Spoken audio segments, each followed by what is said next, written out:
광야를 견디면서 하나님이 약속하신 그 언약을 바라보면서 한 걸음 한 걸음 견디면서 나아가고 있는데, 하나님이 약속하신 자녀는, 그 별과 같이 만들어주겠다는 민족은 도저히 기미가 보이지 않는 거예요. 그러니까 많이 실망했고 수없이 좌절했을 거예요. 하나님 앞에 감히 그런 말을 할 수 있을 정도라면, 성경에 자세히 기록되어지지 않았지만 그 마음속에 어떤 갈등이 있었겠습니까? 매 순간 그 광야의 힘든 삶을 견디면서 좌절하고 있는 사라를 바라보면서, 자라고 있는 이스마엘을 바라보면서 때로는 하나님에 대한 불신도 있었을 거예요. 하나님, 그 약속은 도대체 언제 이루어 주실 것입니까? 아마 여러분들도 어떤 일에 기대감을 갖고 기쁨으로, 때로는 사람을 의지하고 때로는 하나님을 의지하고 가다가 실패하고 좌절할 때가 있을 것입니다. 1년을 참아주고 2년을 참아주고 3년을 참아주고 계속 참아주는데 하나님께서 뭔가 이루실 것 같은 느낌은 보이지 않고 매번 더 힘들어지고 나이는 먹어가고, 때로는 기다림은 그 속에서 훈련을 받으면서 믿음이 성장한다고 이야기합니다. 그런데 때로는 그 믿음 성장하기 전에 먼저 우리가 지친다는 사실입니다. 현실을 직시하면 더 그렇습니다. 지금 현실은 어떻죠? 살아도 나이가 이제 많이 먹어서 더 이상은 하나님의 약속한 자녀를 낳을 수 없는 나이가 됐고, 이제 이성적으로 하나님을 대하게 돼요. 하나님, 저는 괜찮습니다. 안 될 것 같습니다. 우리의 자녀 때문에, 또 우리의 가족 때문에, 또 때로는 교회 안에서 어떤 사역의 문제로 우리는 이런 고백들을 할 수 있습니다. 나는 이제 지쳤습니다. 하나님, 여기까지 충분합니다. 하나님께서 사라가 내년 이맘때에 아들이 있을 것이다 라고 말씀을 하셨을 때 사라가 속으로 웃습니다. 그 웃음은 어이없는 웃음이었을 거예요. 가끔 저도 어려운 분들과 상담을 할 때 그런 어이없는 웃음을 보게 됩니다. 그것이 비웃음도 아니고 그것이 불순종도 아니지만 그냥 이런 거예요. 목사님, 이제 저는 그거 안 돼요. 그냥 어이없는 웃음이죠. 사라의 입장에서 더 이상 뭔가 기대할 수 없는데 그걸 기대하라니까 그냥 어이가 없는 거예요. 나이가 들수록 그런 어이없는 웃음이 사실은 좀 많아질 수 있어요. 어느 순간 도전을 포기하고 어느 순간 가능성이 없다고 생각되면, 그리고 무엇인가 요구를 받을 때 어이없는 웃음이 가끔 있습니다.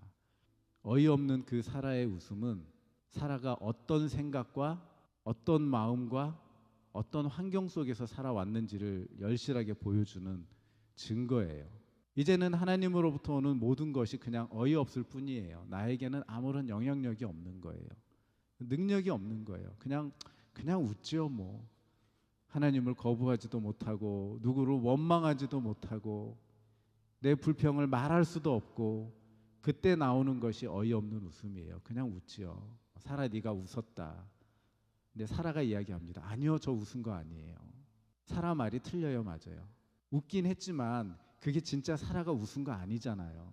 하나님이 그거를 너무나 잘 아시기 때문에 사라에게 나무라지 않습니다. 너 왜 믿음이 없어? 이렇게 하지 않으셨어요. 우리가 어떤 사람과 대화를 하고 어떤 사람을 만났을 때 우리는 사실 그 겉모습만 보기가 참 쉬워요. 웃으니까 웃는가 보다. 그냥 그렇게 생각할 수 있죠. 그래서 묻습니다. 너 웃었어. 근데 그 사람 마음 내가 웃었다고? 이건 웃는 게 아니야. 웃는 게 아니란 말이야. 사라가 이르되 하나님이 나를 웃게 하시니 듣는 자가 다 나와 함께 웃으리로다. 이게 결론이에요. 결국은 하나님이 사라를 어떻게 만들어 주셨냐면 진짜 웃게 만들어 주셨잖아요. 하나님은 사라에게 진짜 웃음을 주셨어요. 그러니까 하나님이 말씀하셨잖아요. 네가 웃었다.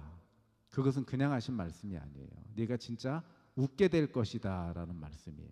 그리고 진짜 그 약속을 지켜주셨습니다. 그래서 이삭을 주셨습니다. 하나님의 약속은 포기가 없어요. 하나님이 약속해놓고 포기한다 그러면 하나님 스스로가 하나님을 부인하는 것입니다. 그렇기 때문에 하나님은 하나님의 말씀으로 우리에게 주신 약속을 절대로 포기할 수 없습니다.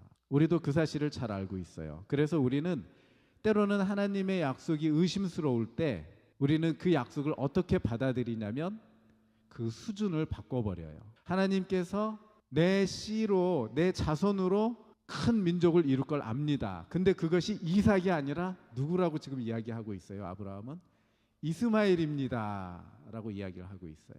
하나님의 약속, 우리가 하나님의 약속을 받는데 때로는 우리의 삶 속에 그것이 불가능하거나 어렵거나 힘들 때 우리는 그것을 가능한 것으로 바꿔요. 그게 아브라함의 대답이었어요. 이삭이 아니라 그냥 이스마엘로 할게요. 더 이상은 아닙니다. 처음에 가졌던 비전, 결심, 그 헌신들, 시간이 지나면 지날수록 점점 바뀌어가요. 그 수준이 점점 떨어져요. 그리고 이제는 더 이상 하나님을 의지하지도 않고 하나님을 경험하지도 않고 내가 할 수 있는 것만 하나님의 뜻과는 상관없이 행하면서 살아가는 신앙인의 모습을 갖게 된다는 것이에요. 나의 현실과 하나님의 약속은 항상 같지 않아요. 하나님이시잖아요. 우린 인간이잖아요. 어떻게 나의 현실과 하나님의 약속이 같다고 생각할 수 있을까요? 그 어리석음이잖아요. 하나님의 약속은 우리의 현실을 뛰어넘어요. 항상 우리가 못 바라봐요. 우리가 그걸 스스로 이루기에는 불가능한 것들이에요. 그래서 우리의 현실로 하나님의 약속을 바라보면 절대로 우리는 용기를 내서 견뎌낼 수가 없어요. 아브라함처럼 좌절할 수밖에 없어요. 우리의 현실을 하나님의 말씀에 맞추면 우리는 그 말씀을 바라보면서 지금은 어렵고 힘들지만 한 걸음 한 걸음 나아가다 보면 말씀과 현실이 하나가 되는 지점을 우리가 다가갈 수 있다는 것입니다. 창세기 17장 23절에서 아브라함이 하나님이 자기에게 말씀하신 대로 그날에 그때 바로 하나님의 뜻을 행하는 그런 모습을 볼 수가 있습니다. 그 이야기는요, 아브라함에게 지금 아무것도 변화되지 않은 거예요. 우리는 때로는 하나님 변화를 주세요. 제가 이 일을 하려고 할게요. 하나님의 말씀대로 행할게요. 근데 변화를 먼저 좀 보여주세요. 내 삶은 하나도 변한 게 없는데 여전히 어렵고 내 마음은 여전히 깨져 있는데 하나님 제가 이거 어떻게 해요? 그게 우리들의 순서거든요. 그런데 아브라함은 여기서부터 다시 하나님께 조건을 달지 않습니다. 변화라는 것은요, 환경의 변화가 아니라 마음의 변화가 먼저예요. 보통 사람들은 환경이 변하면 그것을 보고 마음을 바꾸려고 해요. 그러면 바꿀 수 있는 기회가 오지 않을 거예요. 아마 환경이 먼저 변하는 것이 아니라 마음이 먼저 변하고 그 마음을 하나님이 사용하신다는 것이에요. 아브라함의 변화는 하나님에 대한 신뢰의 회복이에요. 지금 당장 변한 게 아무것도 없고 똑같은 상황이지만 내일 또 똑같은 고민을 하겠지만 하나님에 대한, 하나님의 말씀에 대한 것은 내가 신뢰합니다. 그것을 견뎌내고 그것을 우리가 컨트롤할 수 있게 되는 우리의 크기를 만들어 가시기를 원하신다는 것입니다.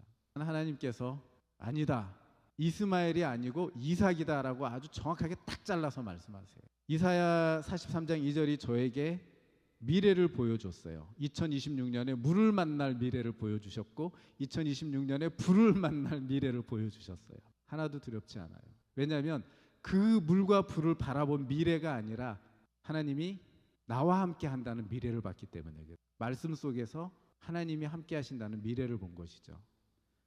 말씀이 그렇게 중요합니다. 말씀이 그렇게 우리에게 필요합니다. 우리는 매번 말씀을 듣습니다. 그리고 말씀을 읽습니다. 그리고 그 속에서 물과 불이 아니라 하나님을 우리가 만나게 됩니다. 하나님이 우리와 함께 하시는 미래를 바라보게 됩니다. 그것이 바로 믿음의 회복입니다.